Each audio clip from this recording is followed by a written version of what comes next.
morning and welcome to the half-term lockdown squad.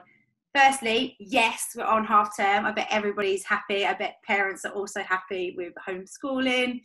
And welcome to the half-term lockdown squad. Great to see so many faces again, carrying on from our 5-week lockdown squad that we just did.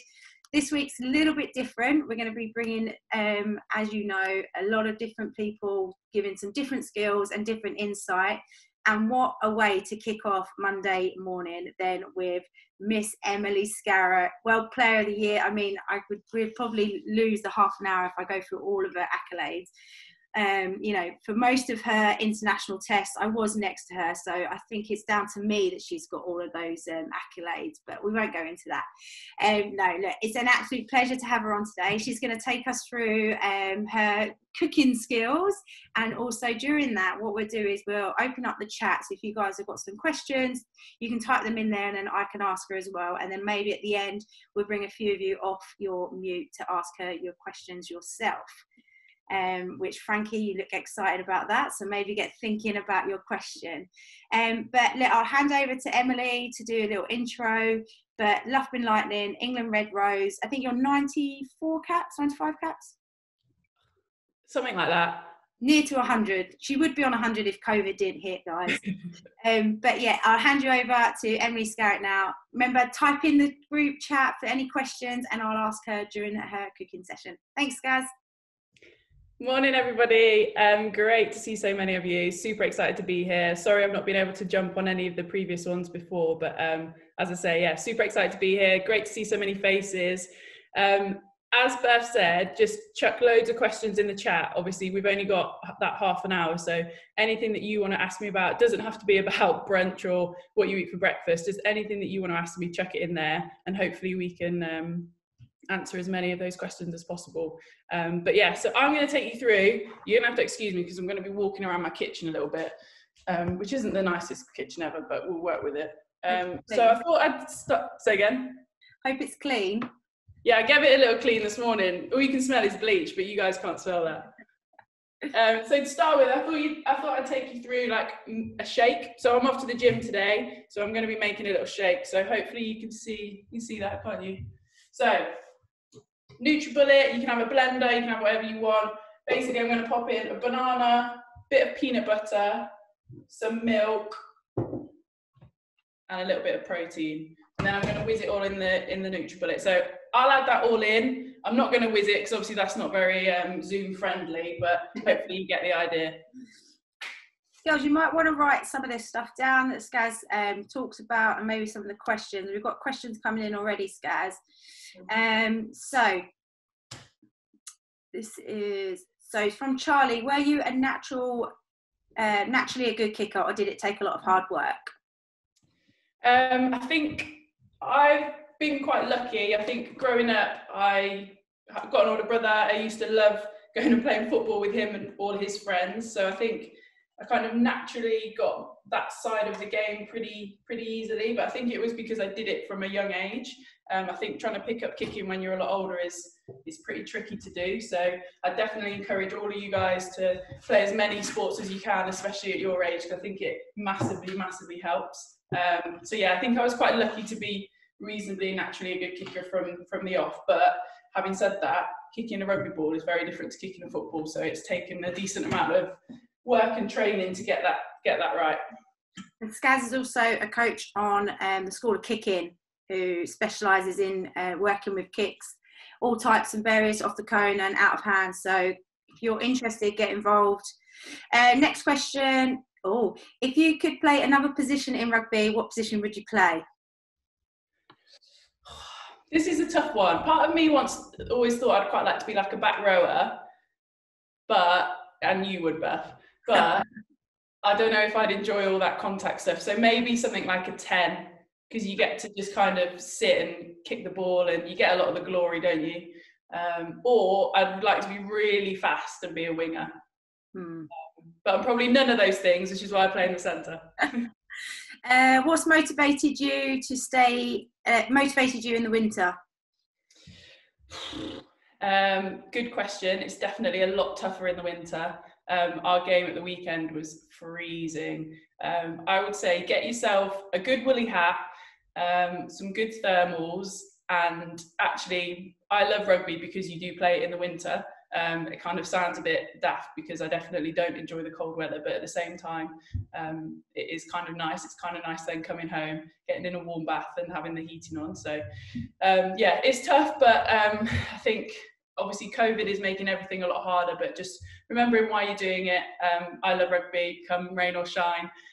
So yeah. What was it like, this from Molly, what was it like to get the call for the first time? I'm assuming that means your first cap when you were, what, 18, 19? Yeah, so I was actually away on holiday with some of my school friends. So after my A-levels, I'd gone away on holiday. I was having a good time. And then Streety called me and asked if I wanted to be part of what was called the Nations Cup back then in the summer. A lot of the sevens girls, so Berth and a lot of the other girls were away playing sevens at that point. So there was kind of a bit of a void in terms of backs. So yeah, I got the big call up. It was, yeah, mad. Definitely not something I expected, but yeah, a huge honour. You definitely didn't get that call because we were away. You're definitely good enough to get that call. Okay, there's loads of questions coming in, so I'm going to try and get through them. But right. Do you want to crack on your next job? Yeah, my shake's made. So peanut butter, chocolate protein powder, milk, and a banana. As I say, I'm not going to whiz it because it will deafen you all, but we're going to go on to brunch, which is going to be scrambled eggs, smoked salmon on a little bit of toast. Go on, carry on. Cool. So is that a go-to for you for training? Yeah, well, smoked salmon sounds a bit gourmet, doesn't it? But not necessarily. But yeah, I love brunch. I think it's probably one of my favourite meals. It can pack a little bit of everything in. Obviously, smoked salmon gives you a bit of that oily fish, good omegas, eggs for a bit of protein, and obviously the bread for carbs. Really important. Don't skip your carbs, especially at your guys' age, especially doing as much activity as you're doing. Make sure you don't skip out your carbs. If your mum's on a diet or someone's on a diet, they might be skipping their carbs, but make sure that you guys don't at your age as active as you are being. Keep growing. Exactly. Grow big and strong. So, who is your inspiration growing up? I think mine would probably be centred around my family. I think, as I say, I loved watching all sports growing up, but I probably never really looked at anyone as an inspiration. I just really enjoyed watching what they did. My family have been massive, well documented. My dad's a farmer, mum, both of them work extremely hard. I think just that kind of, just having that around me was definitely a huge inspiration, and they're still really involved in obviously all of my rugby now and love to come and watch. Right, so did you play any other sports? Many times. Yeah, played a lot of sports. So I played a lot of basketball, a lot of tennis, netball, rounders, everything basically that I could play at school, I played.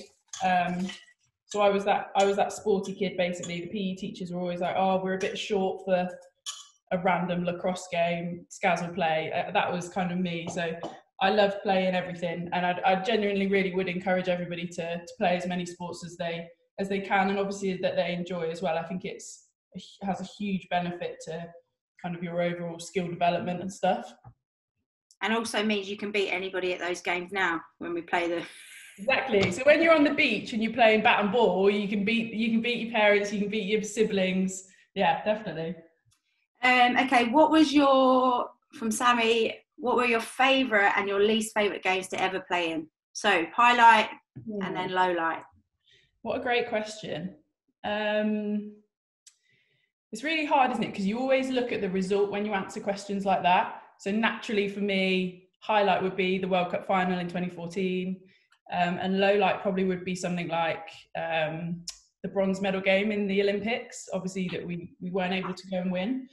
But actually, I think if you take the outcome out of it, generally I tend to enjoy a lot of the rugby games that I play in. Obviously, sometimes you get frustrated, the referees aren't always on your side. But yeah, generally I genuinely do love playing rugby. That's what I'm still playing. So that's like really important to me.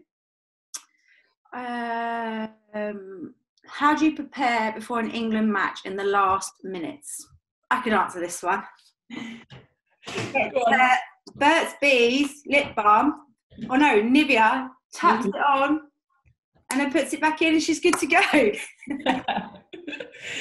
Yeah. Chap lips.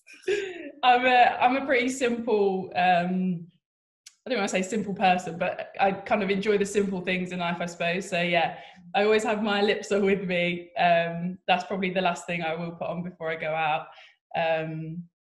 Yeah, I think it's just making sure that you're happy with everything that you've done during the week, I think, in terms of preparation. So for me, like making sure I've trained well, making sure I've eaten well, making sure that I've also had the balance as well. I think it's really important. Naturally, as a professional rugby player, it can be all rugby. It can be all, eat this, eat that, whatever.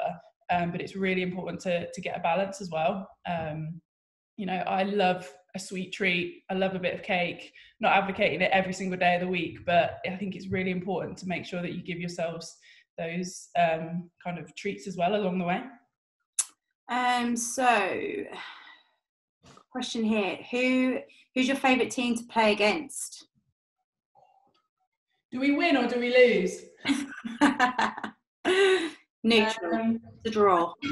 Yeah, I really enjoy playing against France away, especially because you always get such great crowds. I think that's always amazing in terms of just the profile that the women's game has over there is amazing, and it's always a really tough game. But I also love playing against the Kiwis. New Zealand, obviously, we don't get to play them that often.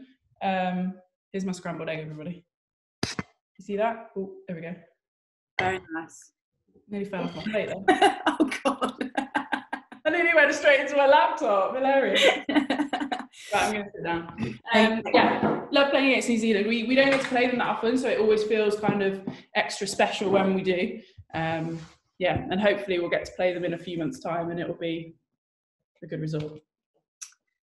Oh, good question. Why do you wear knee pads? Oh, good question. I'm glad you asked, actually, because a lot of people just make assumptions on this. So basically, when I was probably about 20, I had this condition in my knee. Basically, obviously I was playing rugby, I kept landing on my knee and it kept swelling up and it kept filling with fluid. I would have to go to the doctor pretty much after every weekend to get it drained of fluid, and it's got this posh medical name, which I can't really remember, so I'm not going to pronounce it to you. But so basically that was the reason. And then by me wearing a knee pad, it just meant that it took out a little bit of the blow. So you imagine you fall on the ground and you've got some padding, it just softens that impact that goes through your joint a little bit. So in theory, it means that my knee doesn't swell as much, it doesn't fill with as much fluid, and it means that I can essentially play rugby a lot happier. They're definitely not my favourite things. It is not a fashion accessory, but it does mean that obviously I can still play. If you could tell your younger self anything, what would it be? That's from Evie. It's a good question. It's a really good question. I think something definitely I've reflected on is set your goals. So I think I was really guilty of just coasting through my first years of international rugby, not really knowing what I wanted to achieve, but just kind of being really happy to be there and enjoying playing rugby. You have to set your goals and then make sure that you're doing everything that you possibly can to achieve that. Because I think I've definitely been a part of campaigns where I could look back on it and I was like, oh, I probably could have done more. And if at the end result isn't one that you wanted, that's really hard to take, knowing that you could have potentially done more. Whereas 2014, for example, I knew I'd done everything that I possibly could. There were a lot of bumps along the way, but actually everything that I'd done during that kind of year or 2 years, whatever it was, I knew that it was, to the best of my ability. Therefore, looking back on it, obviously we weren't, but looking back on it, I'm kind of happy about the result of it. I hope that makes sense. Yeah, does make sense. And what do you eat before a big match? As we're doing brunch with Scars, it'd be good to know around game day, what's your nutrition like? Yeah, so in the morning, so if I take a couple of days ago when we played one of our Prem games, I had porridge in the morning, so just oats, milk and some raspberries with a glass of orange juice. Then on the way down, I had some pancakes and a coffee, and that was it really. I'm not a huge eater before games. I like to feel, obviously not hungry, but I hate the feeling of feeling full before I play. So I kind of go, probably don't eat it perhaps as much as some people eat, but that's how I like to be. I like this one. If you didn't play for Loughborough, what club would you play for? Good question. Who's asked that? Who do they support? Helen White has asked that. Okay. It's a really good question. If I can swerve it a little bit, obviously I grew up in Leicester. I'd love Leicester Tigers to have a women's team. That would be kind of everything completed for me in terms of rugby life. But seeing as they don't, and seeing as Berth's on the call, I'll say Harlequins, but don't ever quote me on that because I'll deny it. Sorry, I should have mentioned we're recording this. Who's the hardest player you've ever had to play against? Ooh. So hardest in terms of two different things. So for me, somebody like Linda Atunu, who is one of the New Zealand players, in terms of how hard she would hit you. She was definitely one of the hardest. But then probably somebody like a Kelly Brazier or like a Charlotte Caslick in the Sevens game, just because their knowledge of the game, their ability to run, pass, kick, it was incredibly hard to defend them because essentially you never knew what they were going to do. You were always second guessing because their skill set was so high. Very good answer. I would say Linda as well. Yeah, she broke my jaw. So, good question from Freya. In the last moments of the France game at Twickenham, what was it like knowing that penalty could have either won or lost that game? Any pressure? Yeah, honestly, like I think it's really easy to sit there and say, yeah, you just go through your process and you just like everything is as you practice on the training field, but it's not. You understand the kind of the weight that kick obviously has in terms of the result of the game, what it could mean. You obviously don't want to miss it. And I think for me, always having that little edge in my head is a really good thing. It means that I'm not, super confident or overconfident, that I'm so relaxed that potentially that's when your technique breaks down.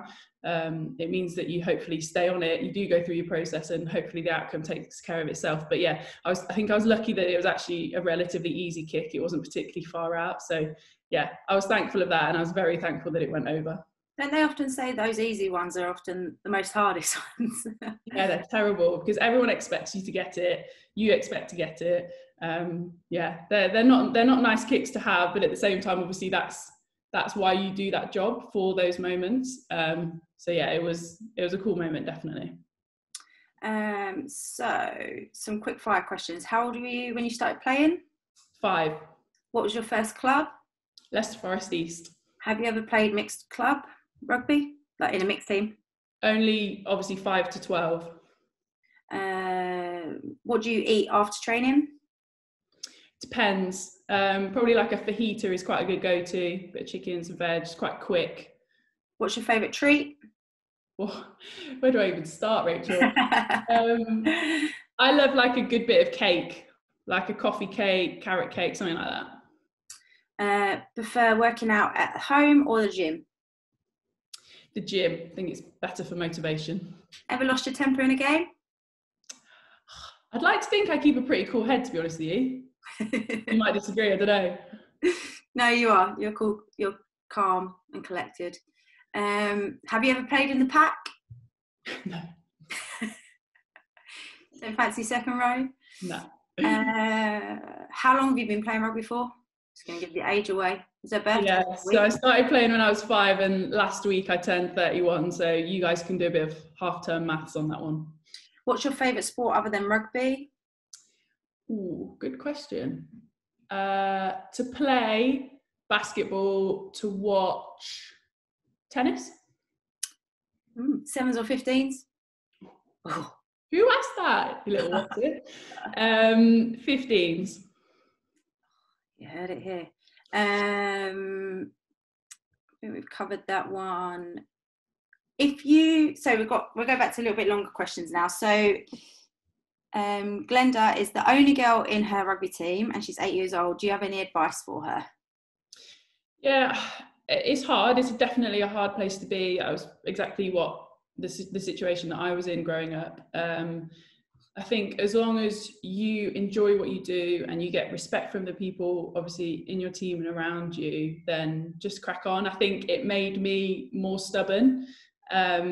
Good trait or bad trait, I'm not sure, but it definitely made me more stubborn. I went through the phases of obviously being the only girl in the team, perhaps the boys not passing it to me to start with because they were like, oh, I'm not really sure about that. Then they understood actually that, you know, I was kind of one of them and could play and was able to do everything that they were able to do. So then they started to pass the ball to me a little bit more. So you kind of go through that progression as you kind of work through that, and obviously till you get to 12. But yeah, I think just if it's something that you genuinely love, then stick with it. Be a bit stubborn about it. Make sure you put in your best foot forward, and then ultimately, in a few years' time, you'll be able to join a girls' team and hopefully be around a lot more kind of like for like people. Okay, who's the best Irish player at the moment? Oh, good question. Who is the best Irish player? Checking my knowledge now, isn't it? Claire Malloy's pretty hot at the moment. Claire Malloy's pretty good as a back rower. Fellow centre, Senny, obviously Bertie played a lot with her, against her. She's runs a very hard line that I don't particularly like tackling. Yeah, Claire Malloy's probably the one. She's got to be about 36 years old now, but she's still going ahead into breakdowns. So this is a good thing. So a lot of people might not like salmon. What could you substitute instead? Great question. You could have bacon, ham. You could just leave it plain as scrambled eggs. You could put some avocado underneath. All of those things I eat for my brunch quite regularly. I quite often have like a brunch as my lunch because of our training times are pushed back a little bit. But yeah, whatever you prefer, basically. Sometimes I put a bit of chorizo in it. For those of you who are chorizo fans, love chorizo.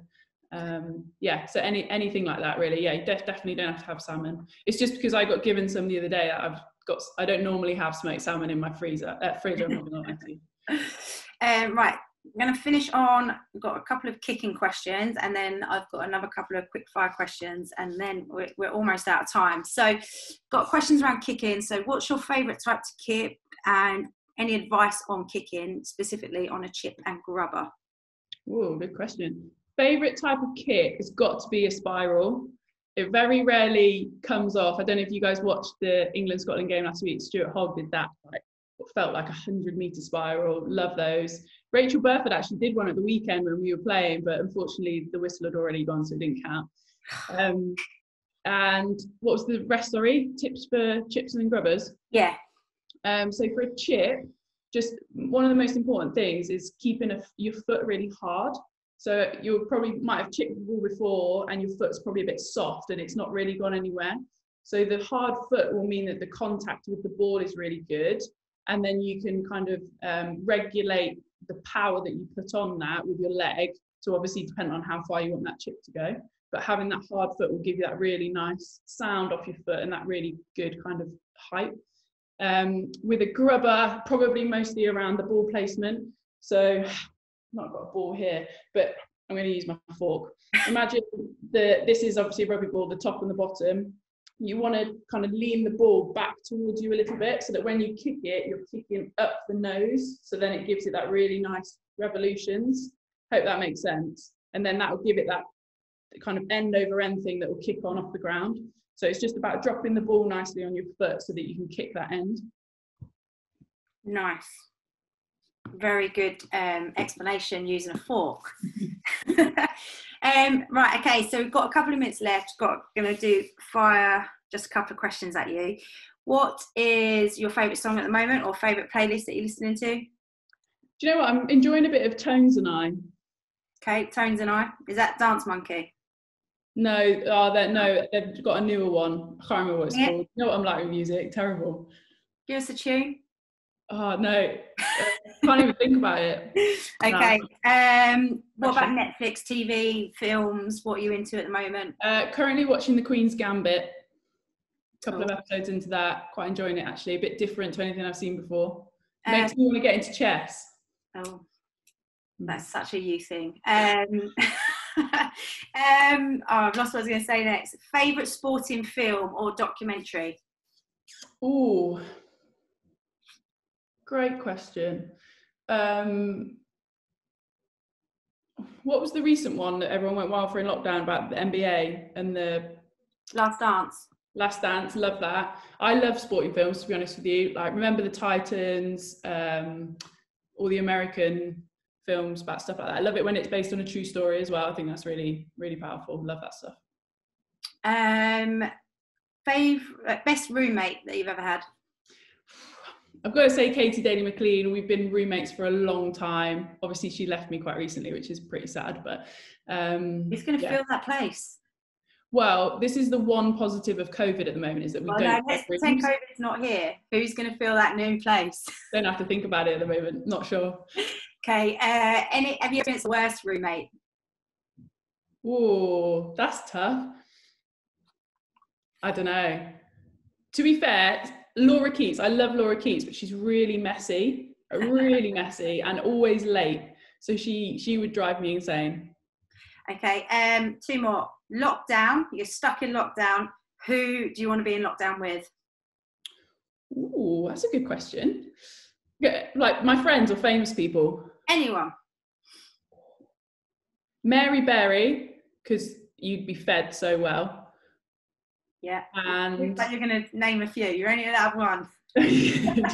just a load of chefs. Mary Berry and my dog. Can I have my dog? Your dog's already there. No, she's not. Oh, okay. She's with mum and dad. I'd steal her. Okay. Okay. Let's flip that now. Who would you not want to be?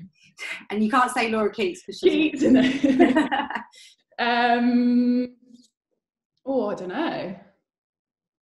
Probably my brother. Love him to pieces, but he'd drive me insane. We're better living in separate houses. And I had this question given to me the other day, and I said Charlotte Pierce. Some of you guys might not know who Charlotte Pierce is, but she literally doesn't have an off button. That would be a good shout. Okay, Skaz, one last question before we say goodbye. Somebody had written, what does rugby mean to you? Oh, I don't even know how you start to kind of quantify that. I think, like, obviously it's been such a huge part of my life, but ultimately it started off as my hobby, a hobby that I completely love, still love, and obviously now is my profession. So without sounding too kind of dramatic about it, it means a hell of a lot to me. It's kind of given me a slightly different identity perhaps than I would have had if I wasn't playing rugby. It's given me a huge amount of confidence, the amount of friends. There's so many brilliant things that I've got because of rugby that I can't imagine I would have had without it. So yeah, it means a hell of a lot. I'm very grateful to have it, and hopefully I can keep it with me for a little while longer. Amazing. Well, thank you, Skaz. We'll let you eat your cold scrambled smoked salmon. But thank you so much for coming on for the Lockdown Squad. It means a hell of a lot to all of these girls who obviously are stuck, got no rugby at the moment. So it's brilliant that you've joined us. So thank you, everybody who's joined in today. Feel free to take your mics off and say thank you. Thank you. Peanut butter ready. Thank you. Bye. Bye. Thank you.